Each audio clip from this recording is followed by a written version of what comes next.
Regimento Interno do TRT do Pará. Paramos no artigo 196-A. A execução de suspeição ou de impedimento oposta contra juiz de primeiro grau observará o seguinte. Inciso 1. A parte interessada deverá arguir o impedimento ou a suspeição em petição fundamentada e devidamente instruída na primeira oportunidade em que lhe couber falar nos autos. Inciso 2. A petição dirigida ao juiz da causa poderá ser instruída com documentos em que o recipiente fundar a alegação e conterá, se for o caso, rol com, no máximo, 3 testemunhas, devendo o incidente ser autuado em separado, permanecendo os autos principais na instância de origem. Inciso 3. O juiz do trabalho, ao despachar a petição, reconhecendo a suspeição ou o impedimento, ordenará a remessa dos autos ao seu substituto ou, não existindo, solicitará à Corregedoria Regional que designe magistrado. Caso contrário, dentro de 5 dias, dará suas razões acompanhadas de documentos e do rol de testemunhas, se houver, ordenando a remessa dos autos ao tribunal. Inciso 4. Depois de distribuída a exceção, quando manifestamente improcedente ou quando oposta após a prolação da sentença, será liminarmente rejeitada pelo desembargador relator em decisão irrecorrível, sem prejuízo de ser a matéria renovada na forma prevista no parágrafo 1 do artigo 893 da Consolidação das Leis do Trabalho. Inciso 5. O desembargador relator, a quem for distribuído o feito, poderá designar outro juiz do trabalho que não o excepto para resolver, em caráter provisório, as medidas urgentes. Inciso 6. Existindo necessidade de produção de prova oral, o desembargador relator poderá delegar competência para juiz de primeiro grau que não o próprio juiz excepto, mediante requisição à Corregedoria Regional, fixando desde logo prazo para a realização da diligência. Inciso 7. Depois de instruída a exceção, o desembargador relator levará o incidente à mesa para julgamento na primeira sessão subsequente, vedada a sustentação oral. Inciso 8. Acolhida a exceção, a turma determinará o prosseguimento do processo principal com o substituto legal do magistrado recusado, pronunciando, se for o caso, a nulidade dos atos judiciais por este último praticado. Capítulo 3. Do incidente de falsidade. Artigo 197.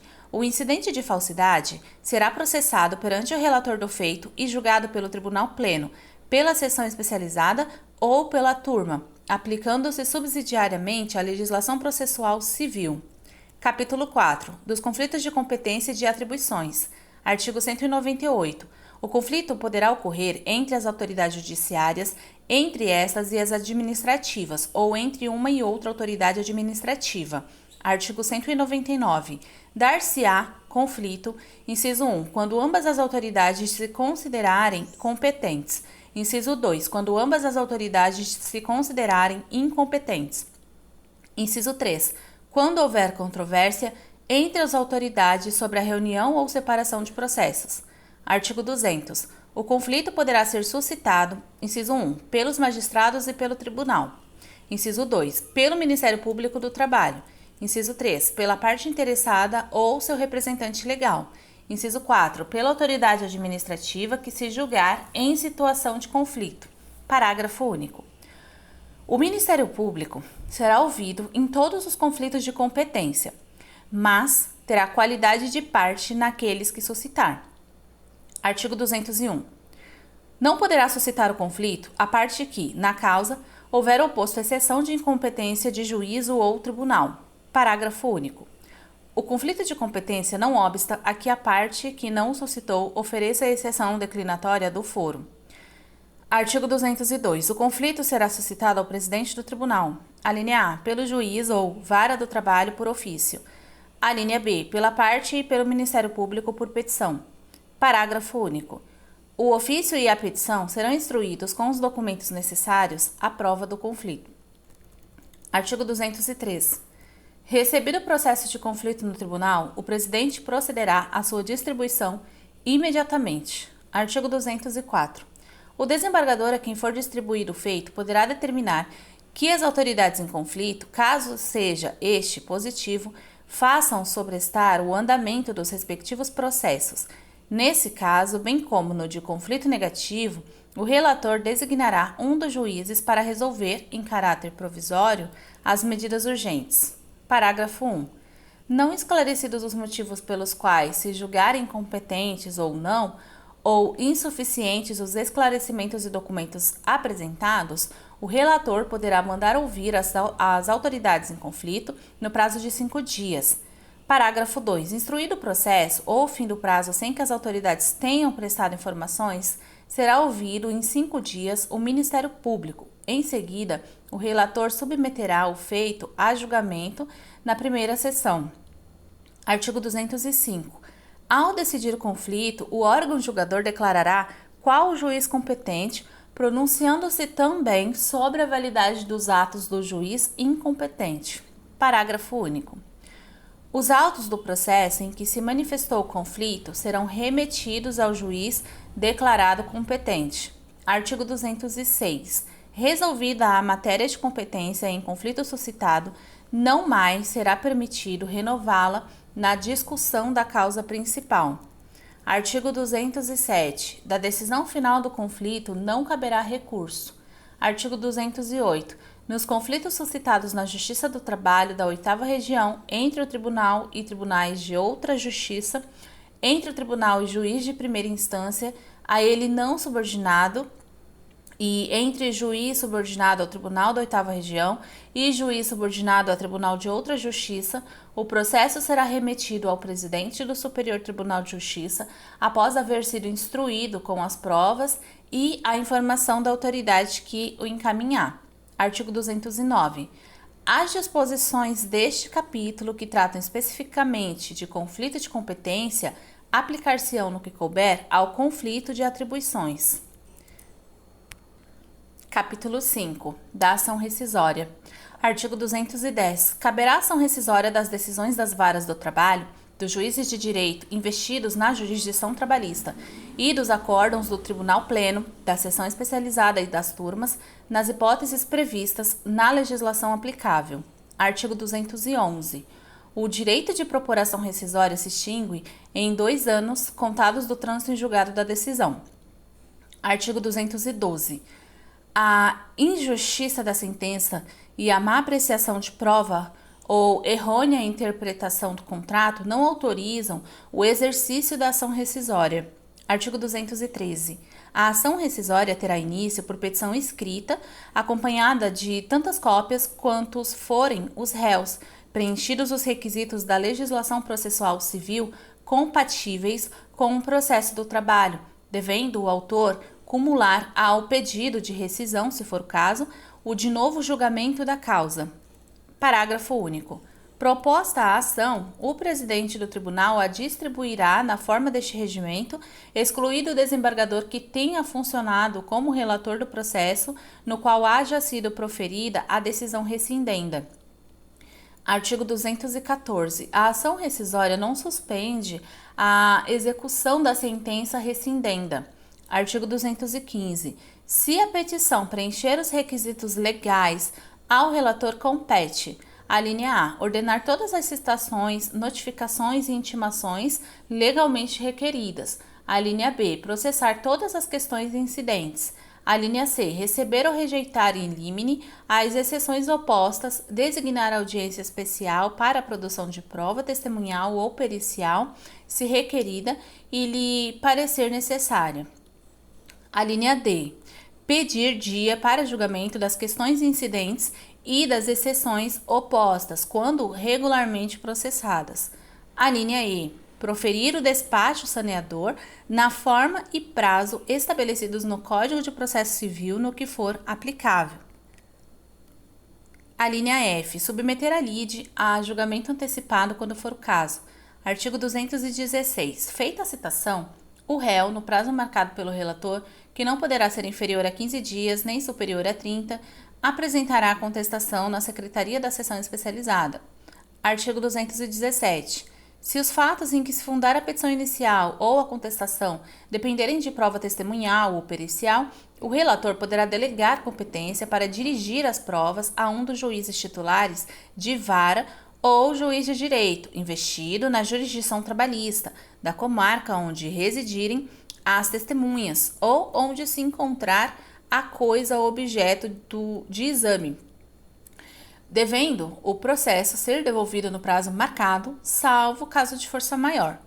Artigo 218. Ultimada a fase probatória, permanecerão os autos na Secretaria para oferecimento de razões finais, abrindo-se vista sucessivamente ao autor e ao réu, pelo prazo de 10 dias. Parágrafo único. Fim do último prazo e após ter oficiado ao Ministério Público do Trabalho, serão os autos conclusos ao desembargador relator e posteriormente incluído em pauta de julgamento. Artigo 219. Aplica-se à ação anulatória o mesmo procedimento da ação rescisória no que couber. Capítulo 6 do dissídio coletivo. Artigo 220. Os dissídios coletivos serão suscitados na forma da consolidação das leis do trabalho e leis posteriores atinentes ao assunto.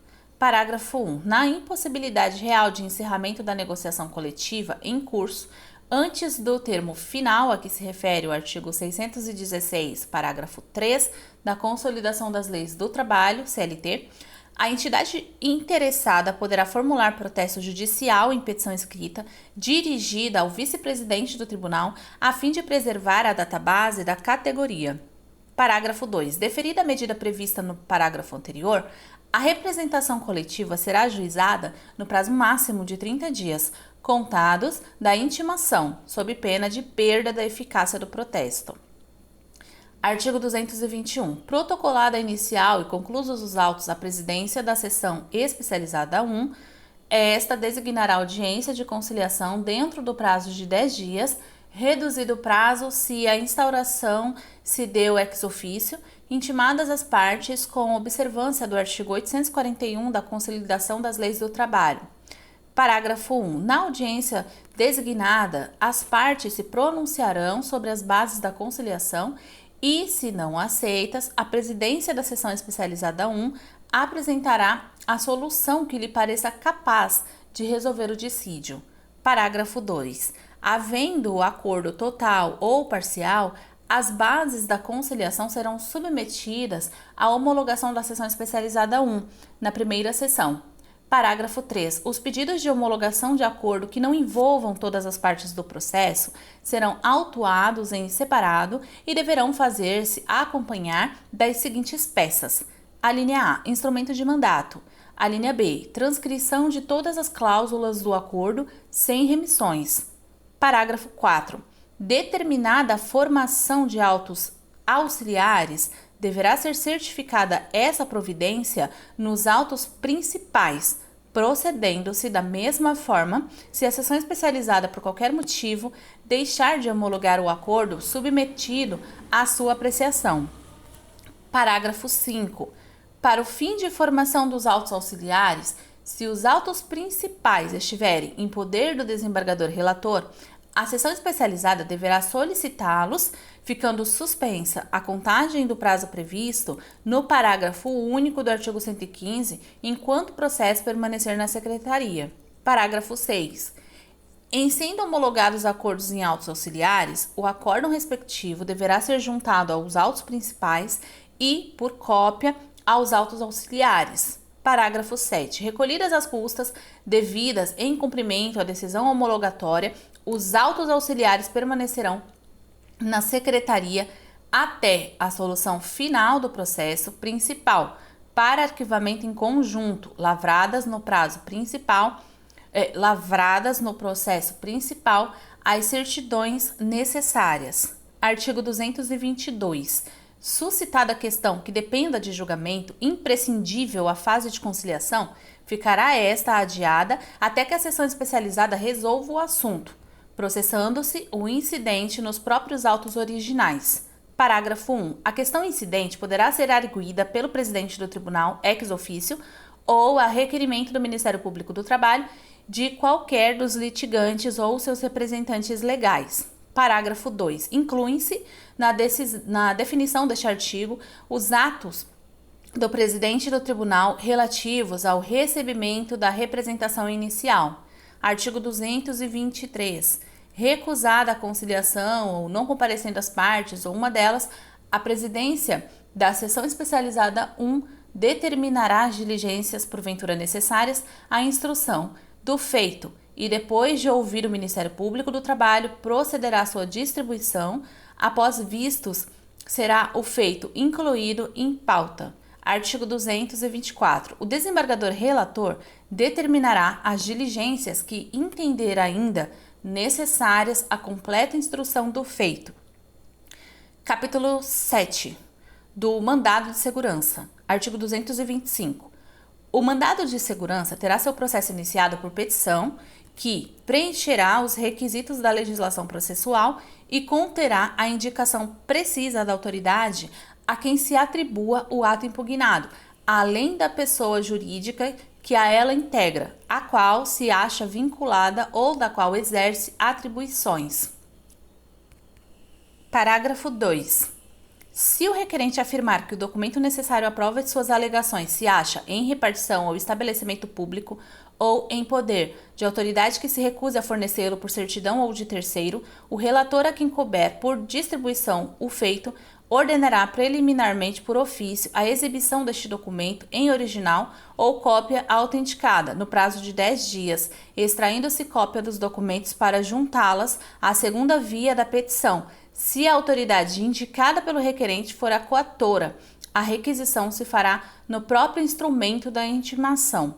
Artigo 225-A. Em caso de urgência, é permitido, observados os requisitos legais, impetrar mandado de segurança por telegrama, radiograma, fax ou outro meio eletrônico de autenticidade comprovada. Parágrafo 1. Poderá o magistrado, em caso de urgência, notificar a autoridade por telegrama, radiograma ou outro meio que assegure a autenticidade do documento e a imediata ciência pela autoridade. Parágrafo 2. O texto original da petição deverá ser apresentado nos 5 dias úteis seguintes. Parágrafo 3. Para os fins deste artigo, em se tratando de documento eletrônico, serão observadas as regras da Infraestrutura de Chaves Públicas Brasileira, ICP Brasil. Artigo 226. Se for manifesta a incompetência do Tribunal Pleno ou de uma das seções especializadas, ou se a petição não atender aos requisitos do artigo anterior, poderá o relator, desde logo, indeferir o pedido. Poderá ainda o relator indeferir de plano o pedido quando entender que o caso não é de mandado de segurança, nos termos da lei vigente. Nessas hipóteses, serão dispensadas as informações da autoridade coatora e a audiência do Ministério Público. Parágrafo único. A parte que se considerar prejudicada pelo despacho do relator poderá interpor agravo regimental.